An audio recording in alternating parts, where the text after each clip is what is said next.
Hey everyone, it's Kelsey Nicole Nelson, sports reporter and host based here in the DC area, and you are listening live to The Outlet with DJ Kei-Touch. Welcome back to The Outlet with Kei-Touch here with Micheal Magee, or should I call him Professor Micheal Magee, Bowie State University. Welcome to The Outlet with Kei-Touch, man. Hey, Bowie, come on. Yes, what's up, Kei? Thank you for having me here at The Outlet. Oh, yes. It's my pleasure. Pleasure. And it's just so cool to have HBCU in the house. Yes. Bowie State University. Just so great. I mean, we even had someone was singing something to you when you walked through the door. Was that what you was just saying? Yes. Okay. Because I was like, what is he talking about? That's okay. It's a Bowie thing. That is so cool. So you're an adjunct professor at Bowie State University, teach psychology. Let's get into this research because I just want to hit this on the head. Let's get right into this research that you're doing. So my research, I'm looking at, and I'm doing it from a mental health standpoint, I'm looking at the fetal psychological development as it relates to the mother's traumatic stress. What we're finding now through research now, people normally look at the behavior of an individual to determine their, mental disorder, things of that nature. But what we are finding out is that it's happening a lot earlier. It's happening in the womb. Based off of the mother's stress, when she becomes overstressed, and think about living in a marginalized community, the hormones become toxic, and they're been fed directly to the baby through the placenta. So now, while the baby is going through the fetal development stage, the nervous system and the brain development is now being compromised. Whoa, so we have to back this up. Okay. Because this is just so deep. Okay. Yeah.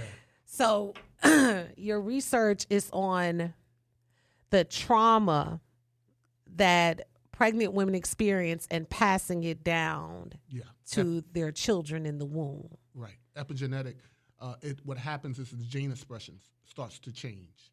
And then these proteins open up that normally would stay dormant, right? And it changes the brain functioning. It changes the nervous system. So now the outcome is the behaviors that we see.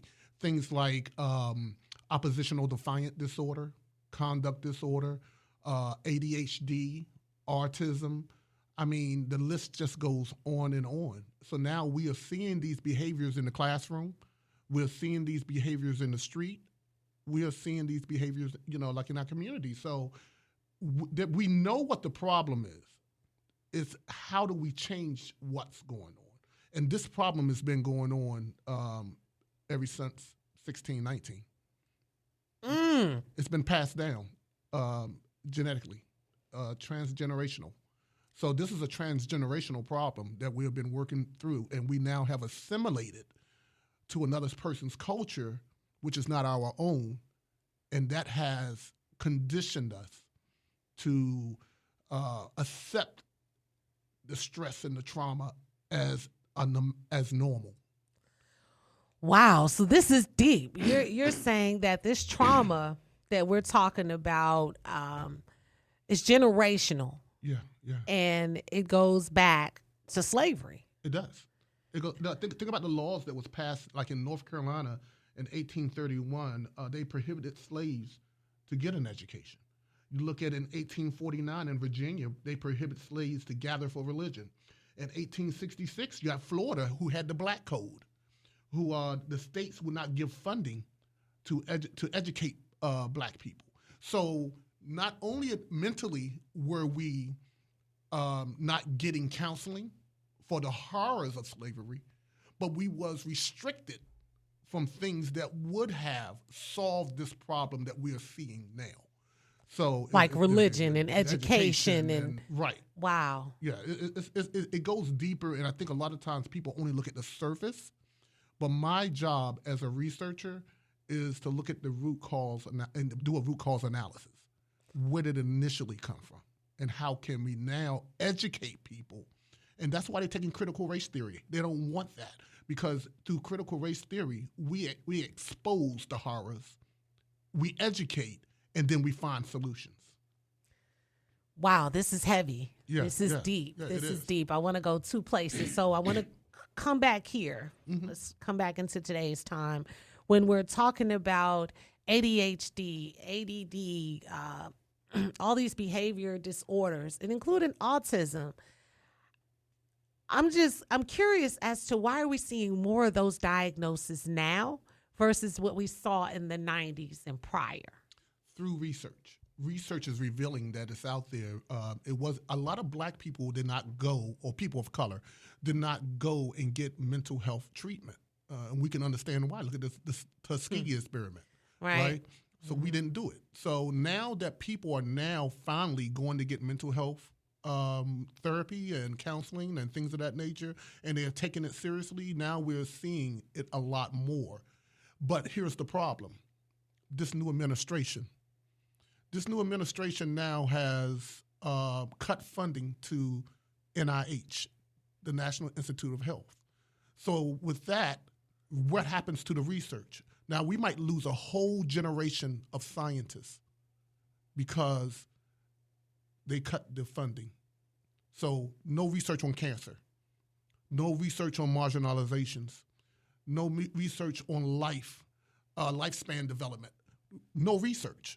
So it's going to be up to us as a community of people to get back what is now being taken away from us. And this is the first time that this generation is seeing this. And this is the scary part. No one talks about it. We have lost our elders who used to educate us on these things. So now these young people who's going to have to navigate through this, if they don't get the education about the horrors of it, then they are doomed to repeat it. And now that's what we're seeing. Think about all DEI is being taken back, and that was done during the civil rights in 1965. Johnson signed a law in 1965 that there would be no discrimination in the government. Right now, Trump with one signature has wiped that out. And look at what's happening around the country. Target, McDonald's, Lowe's, Walmart, all these companies has now moved back their DEI. Yeah, it's crazy. And so what it's doing is it's literally affecting the young people, and it's going to bring on traumatic stress. If it brings on traumatic stress, and there's no programs out there to deal with it, which he's taken away, what do you think is going to happen to the young people mentally that has to come up through all of this? And they're going to end up having children. And then their children are going to end up having children. And we're going right back to your research. We're going right back to the research again. So now we know what the problem is. Now, how do we as a people get back into the mindset of Black Wall Street? Taking care of each other.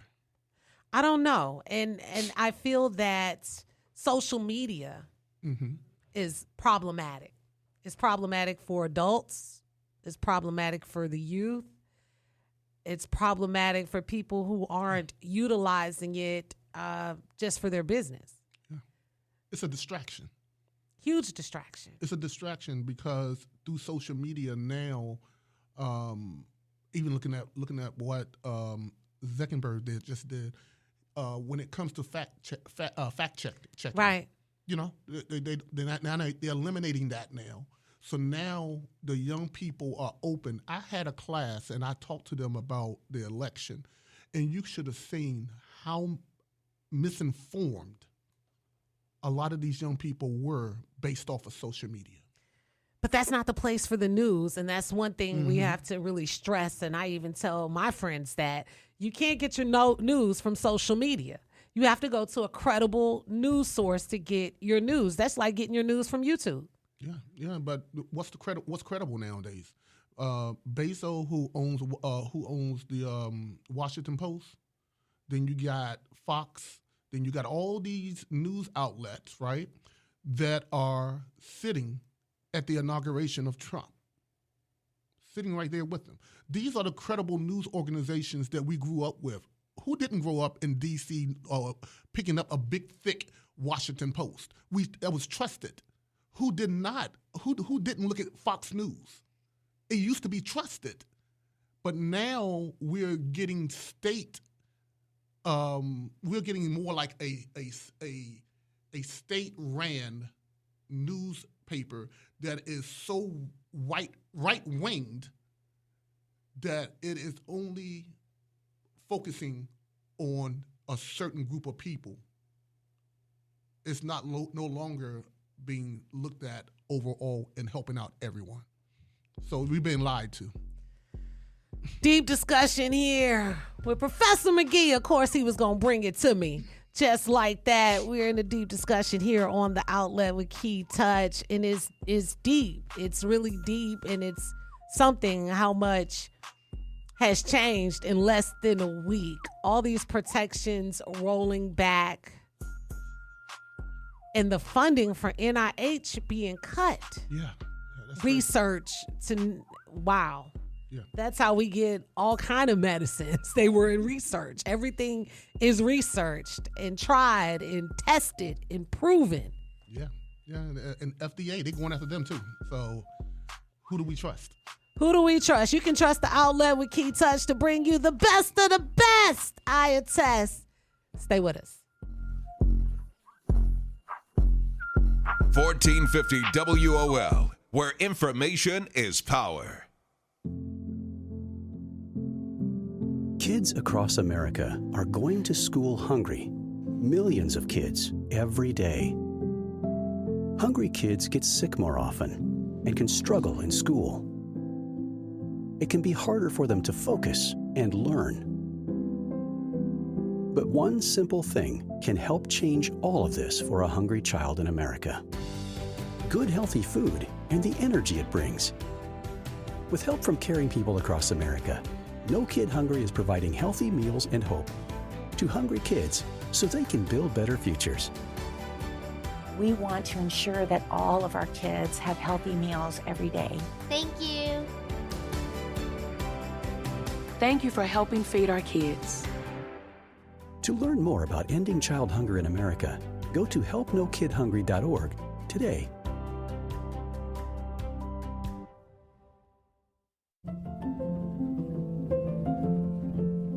I'm Tiffany Haddish. And I'm Marlon Wayans. African Americans are 3 times more likely to be diagnosed with pancreatic cancer than any other racial or ethnic group. When you or someone you love is facing a pancreatic cancer diagnosis, access to cutting-edge treatment can help make long-term survival possible and improve future patient outcomes. That's why Stand Up to Cancer and the Lustgarten Foundation have teamed up to bring over 30 pancreatic cancer clinical trials to those who need them. Learning all you can about pancreatic cancer, including treatment options and what clinical trials are available, can give you or a loved one even more than hope. It can help make long-term survival possible. For more information about the latest pancreatic cancer research and clinical trials near you, visit pancreaticcancercollective.org.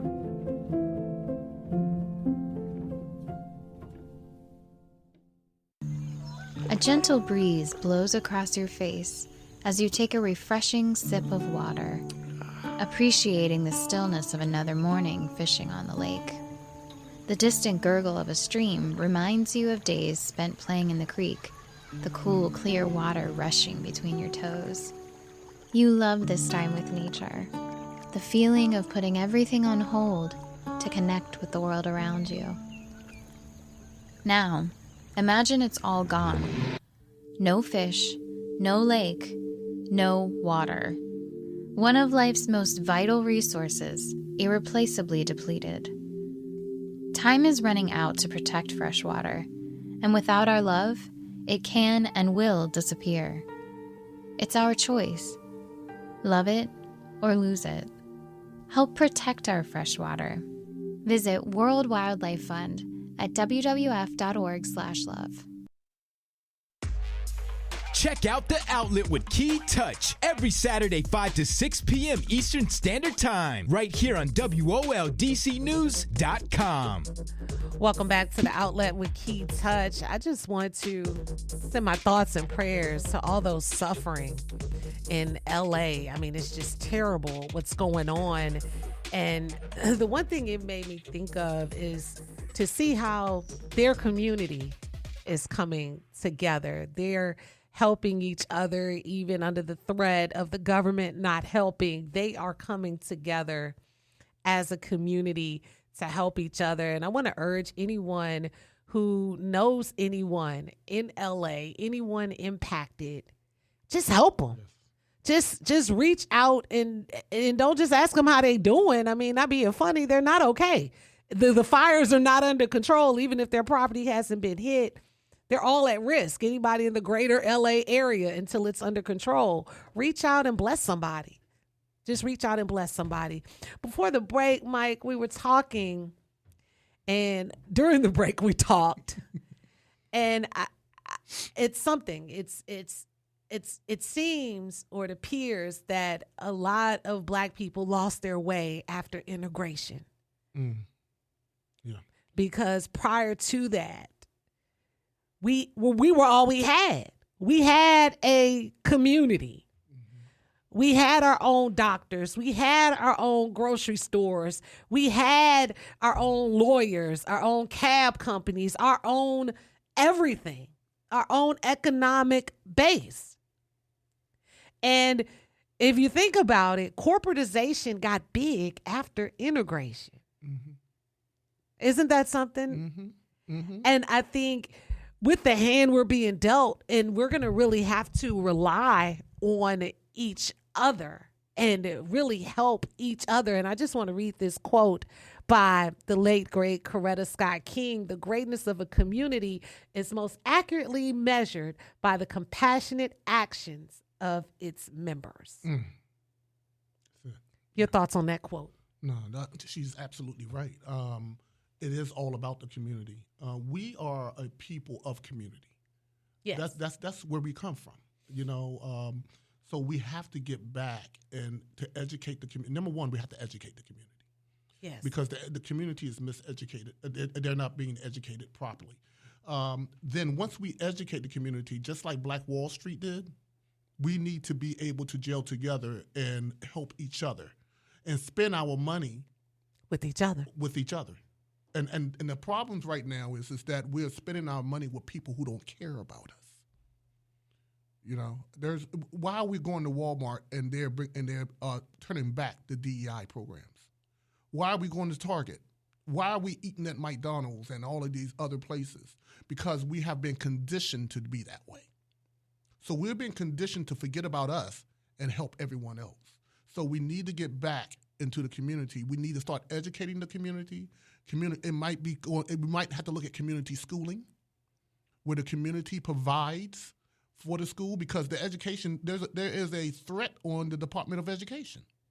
Oh, yeah. You know, so with all of this that's happening, we have to wake up and we have to be responsible for each other. And then also we have to look at the bare truth. The truth is that there are things that we are doing right now that is not benefiting us as a people. That's the truth. So what my research does is I unveil the truth first to the mothers who's living in these marginalized communities. We talk the same way that you and I are talking right now.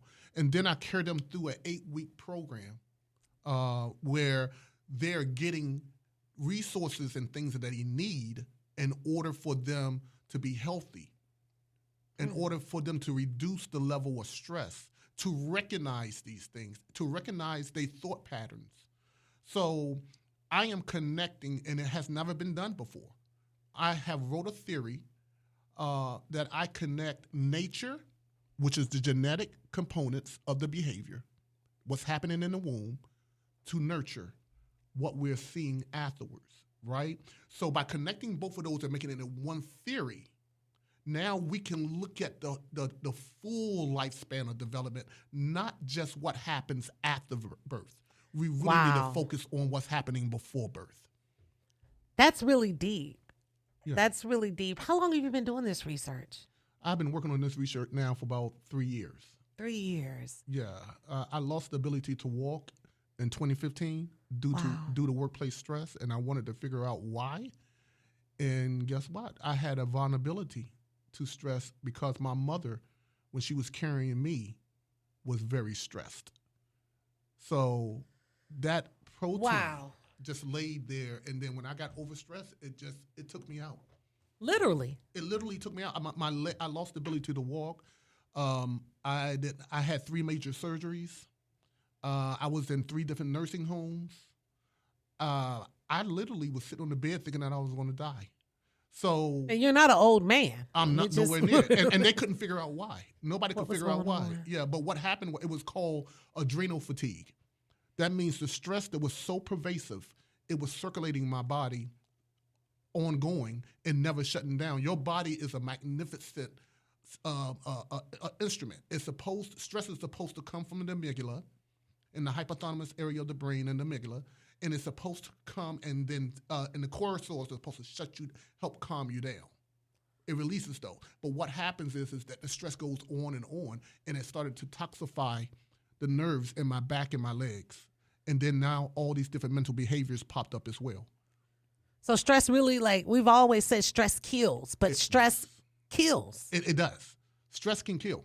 And a lot, if we don't recognize the importance of a healthy lifestyle, then we're going to lose a lot of people, especially going through the stress that we're about to go through right now. People don't know what stress is, but they're about to find out. So you're saying what we went through during COVID wasn't enough? No, it wasn't. It wasn't where we are? It was the tip of the iceberg. Tip of the iceberg. And we still don't know what COVID has done biologically long term. There's still research coming out saying that COVID has really messed up lungs and things of that nature, so long term. We don't know what happens with those who had COVID and they was carrying a child at the time, a baby. How did that affect the baby's nervous system and the brain development? We don't know all of this yet. We're still doing research on it. But now that the NIH funding has been cut, it's going to take a little bit longer for us to figure this research out. So here's my remedy. We have to go back to community. Yes. And the research has to come out of the community. So we need to become researchers for ourselves. And what role do you feel our HBCUs will play in this, or should play, or could play? Let me say this: Bowie State University, the oldest university in Maryland, HBCU in Maryland, is playing major roles in looking at the vulnerabilities around mental health. We have one of the largest departments on campus. Is the psychology and the counseling department. They are the largest on campus. That mental health the component. We have now started with a doctoral program. That I see y'all have some doctoral programs now. Yes, we I'm do. so happy to see that. Yes, that's new. Go ahead, Bowie State. Yes, counseling, education, and supervision is a new PhD program at Bowie State. So we're looking at mental health from that end. And we also have a doctoral program that is in ed leadership, which is I'm in right now. Look at you. And in 2025, here we go. You ready?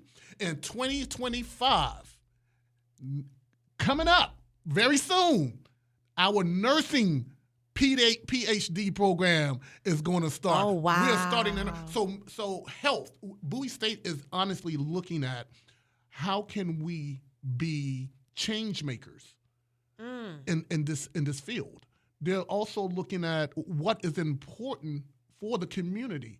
And the community is majorly involved at Bowie State, and we are so happy to have the oldest HBCU in Maryland there. You know what I mean? I ain't talking about Morgan or any of that. I'm talking about Bowie State. Hey, Prince George's County. I love it. I love it. I got to give you a little of this for HBCU love. Come on now.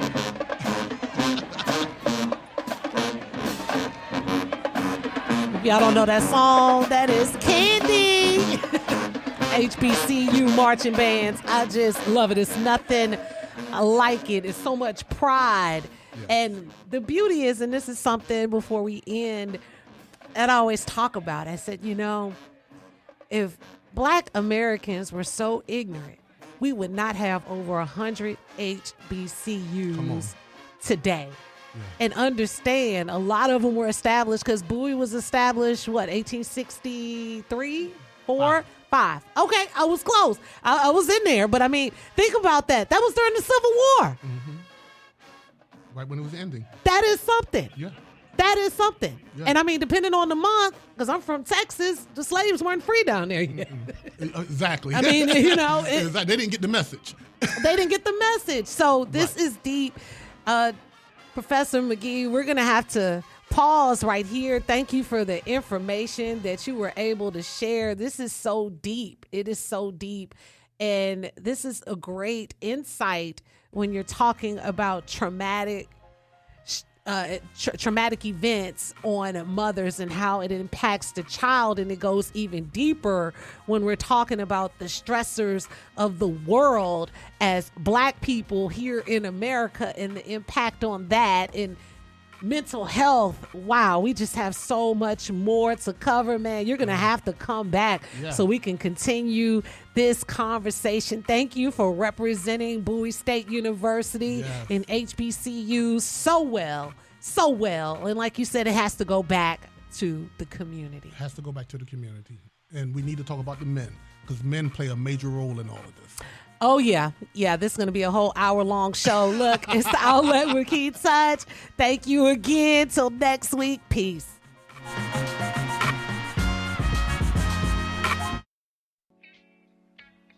Thank you for joining The Outlet with DJ Kei-Touch. Stay connected with us at djkeitouch.com. That's DJKEI touch.com.